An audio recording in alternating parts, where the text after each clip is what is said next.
President Obama last Thursday announced that he is in favor of legislation that, if passed, would increase the federal minimum wage to $10.10 an hour, which definitely exceeds the $9 increase in minimum wage that he was attempting this past February, which actually got a lot of criticism from people who said that it wasn't enough.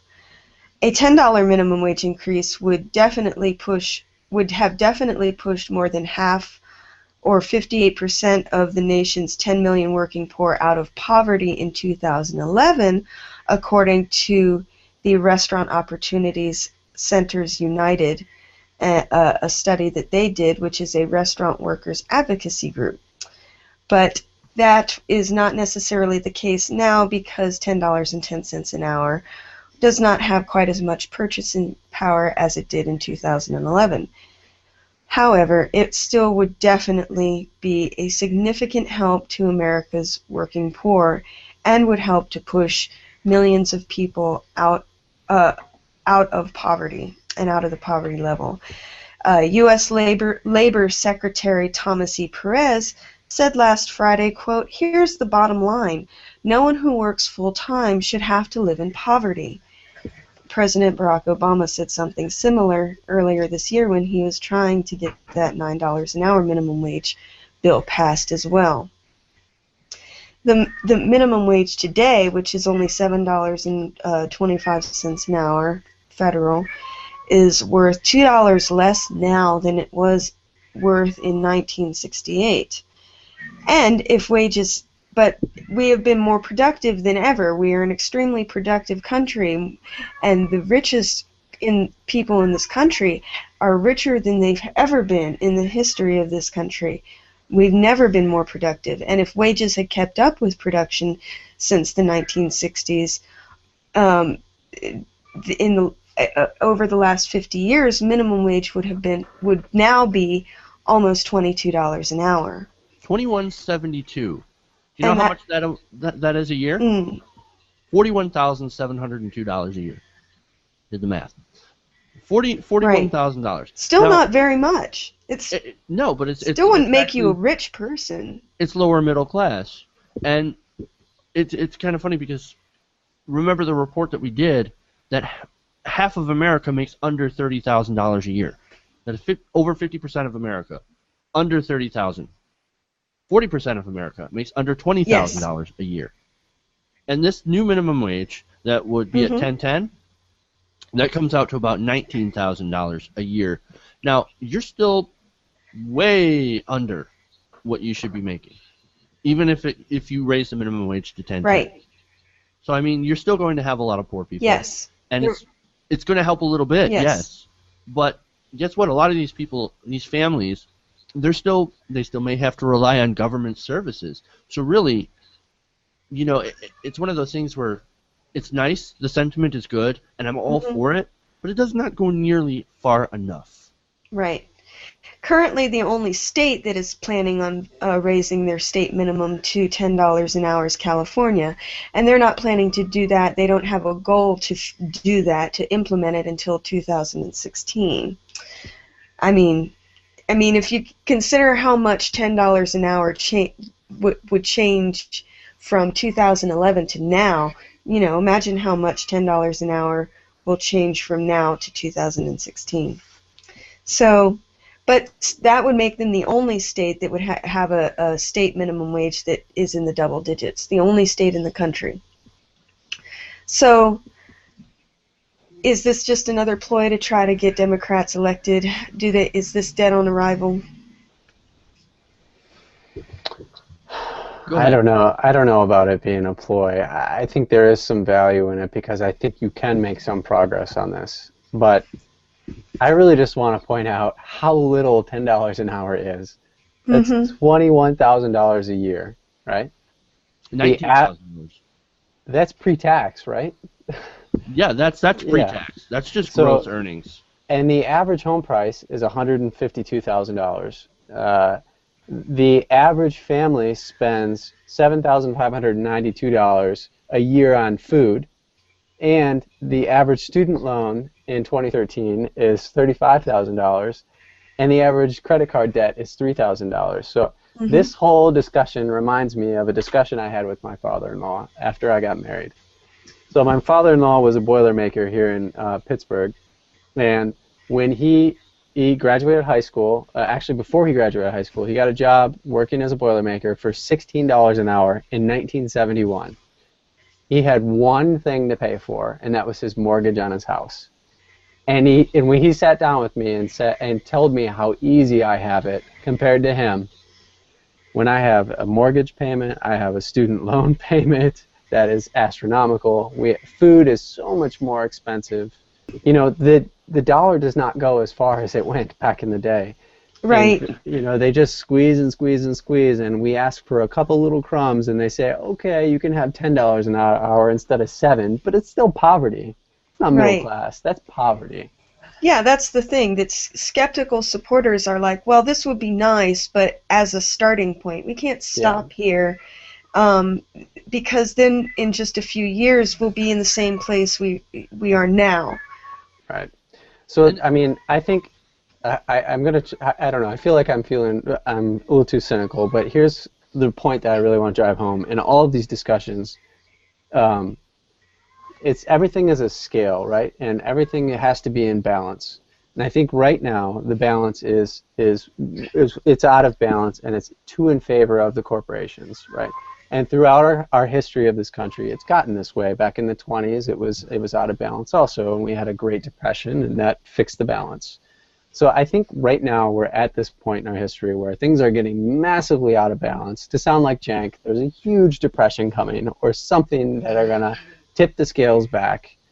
But I guess the thing I really want to drive home is that we're not helpless here, even though it seems insurmountable. If you get out in the street, if you join Wolfpack, if you talk to your state reps, try to make a change at the local level, you can have an impact there. Absolutely. And educating people is definitely helpful. I mean, just being able to have the patience and the articulate talent to talk to people on, you know, face to face on a one-to-one basis and kind of bust these myths that keep floating around about how we can't raise minimum wage, or else dollar for dollar that would raise the price of goods. We can't raise minimum wage because then companies would start firing people. We can't raise minimum wage because that would devastate small business. Or it's going to hurt the people who are, it'll hurt the youth. Youth unemployment will soar. Yeah, well, guess what? It already has. Youth unemployment is already incredibly high. You know why? Because a lot of these people that were formerly middle class, after the crash, they lost their jobs, and now they're working at McDonald's. The average age of somebody working in a low-wage fast food job is 29. You know what's funny? You never hear about how the speculators who drove up the price of gasoline hurt the economy and hurt the small business. You never hear about that kind of stuff, do you? No, of course not, because they make money for somebody. Right. Right. And going back to what Ree was, the points that Ree was making about how this myth that it's going to destroy the economy. You remember the last minimum wage increase we got was in 2007, right? Well, okay, maybe that's a bad example because 2008 exploded, but it didn't have anything to do with the minimum wage. Right. So and it was a minuscule raise too. It was actually I quite was pitiful. For minimum wage at that point. And look, there are a ton of different studies. 5 recent studies that actually show that raising the minimum wage does not have any negative effect on employment or job growth, and no significant effect on employment levels. All these different studies, factual studies, done that show benefits of the minimum wage if you raise it, and then it shows that there's no drawbacks to it. Well, I guess unless you're a wealthy corporation that decides my bonus is more important, making sure that we have a stable economic system going into the future. And look, the American people are massively in favor of this. New Jersey, when they re-elected Chris Christie, right? They re-elected Chris Christie by a landslide. But they also said, hey, even though we voted for a Republican, we want to raise the minimum wage.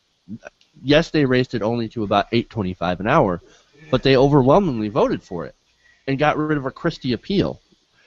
And as far as Gallup polling, a November 6th Gallup poll says that 76% of all Americans, Democrat, Republican, Independent, it doesn't matter, they're in support of raising the minimum wage. I've talked to conservatives that say, hey, we should raise the minimum wage because that will help solve all other issues. Many of the other issues that we have. Not all of them, but many of the other issues that we have.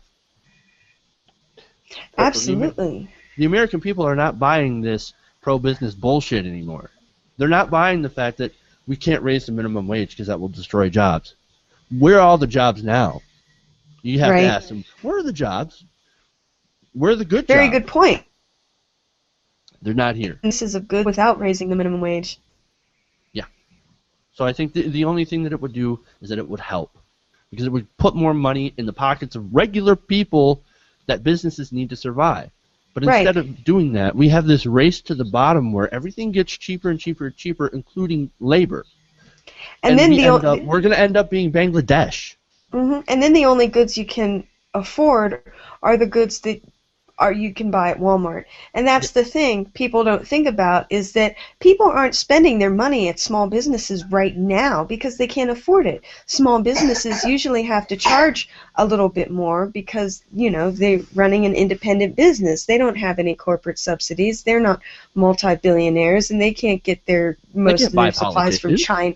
And they don't get most of their supplies from sweatshops in China and things like that. They usually have to charge more, and it's usually better service for the money too. And people want to support small business, but it's more expensive. If the minimum wage were raised and everyone were making more money, then people would have the money to go to small businesses and endorse small businesses. And I think if more people had the cash flow in order to do that, more people would make the decision to not go to places like Walmart. I saw a really great documentary that everybody needs to watch. It's about this, by Robert Reich, called Inequality for All. Really, really great movie. Check it out. And the second thing is, this whole discussion, I kept thinking about the Henry Ford quote about paying his people enough to be able to buy the cars. We have to get back to those days. And it's not as if Henry Ford was some huge liberal progressive, but he was a smart businessman. Yep. Because he knew that I need customers to buy my cars. Right, absolutely. Why can't we get back to that? Why can't we? You're right. Why can't we get back to paying enough people enough money to actually afford good quality stuff? But no, I guess we're just sending everything overseas, and we're expecting Americans to This brings me actually into the credit bubble, because I think this directly is related. You've seen this wages stay stagnant, right, since the 70s, 80s. They've stayed stagnant, but credit card debt has through the roof. It's over it was almost $1 trillion now at this point. Right. And that's how people are still buying things in this economy. If we didn't have that credit, the availability of cheap, easy credit, well, it's not cheap in the long run, but they don't tell you that, obviously. But you have all this credit, and people are like, I want to buy that new TV. I want to buy that nice TV, but I hardly make shit at my job. That's okay. I can get a credit card and make payments. And you miss a payment, fees upon fees. Something happens, you lose your job, then you're bankrupt, essentially. Hell, even if you do make the payments, the interest rates are such that you'll still end up paying them for the rest of your life. Right. So, that's the only reason that nothing has really... that's one of the reasons that I think things haven't changed. Because people are still buying crap, so the corporations are like, well, people are buying our shit still, so we don't... That means we don't have to pay a living wage for people to actually come and buy our stuff. And we're going and buying it cheaper and cheaper and cheaper from places that are overseas, that are unregulated, that don't have minimum wages. And there you go. Instant profit. Absolutely. How cynical is that? I think Aaron and I are trying to have a contest in who can be the most cynical. I'm telling you, it's we can make a change at the local level. That's where all my hope is, in the local level. Start small, You know, it only takes one person to make a change. So I think that even though this is definitely, getting voters' attention so that they go to the polls in 2014, just like with the Women's Health Protection Act, I do think that they're thinking of that. They're like, hey, we better throw, everything we got out and get people's attention and be like, hey, we're really trying for you. So vote for us in the next election. Look at these guys. They don't want to give you the minimum wage raise. They're assholes, so don't vote for them. Meanwhile, they But don't even really have to try that hard. The Republicans are driving themselves off a cliff with nobody's help. I know, right? Exactly. But I do think there's genuine intent and a genuine desire for this to be pulled through. I don't necessarily think that's going to happen, but I'm glad they're continuing to fight for it. I'm going to have to go with Aaron. I mean, everything starts at the local level. Why do you think you've seen the Tea Party be so successful in getting their candidates elected? It's not just the fact that they have a giant bag of money. That helps. That helps a lot. But they also go local. They go after your local school boards. They influence your local elections so that you get crazy people at the local level making your policies, and then it spreads outwards. And it goes up through the system. Right. And that's why you see the establishment Republican Party trying to sweep the Tea Party under the rug, because they've turned those seats into swivel chairs, swivel seats. Right. And so now the guys that are the establishment are pretty scared that they're going to lose their seats. So.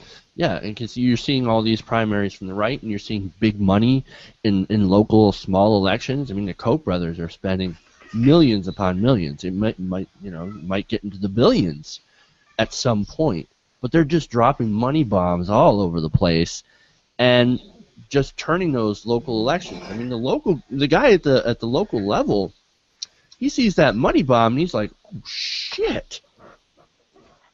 So I mean, that's another reason you really have to get involved at the local level, and you really Absolutely. have to get involved in your local elections. I know it's hard. I know it sucks. I know that half the people you probably don't know at the local level. You have to do some research, but trust me, it's worth it so you don't get these nuts in your local office, because it really has a larger impact when it goes nationwide. It's a ripple effect. You have to start from the bottom up. In any successful movement, you start from the bottom. Hey, thanks for watching this video. Please leave a comment below. And if you enjoyed this video, make sure to hit the like button and share with your friends. If you want to see more, go to our channel at youtube.com/TYTNation. And if you really want to support the show, support this channel, go to our fundraising campaign at www.patreon.com/TYTNation. The website is in the description below. Thank you guys, and keep watching.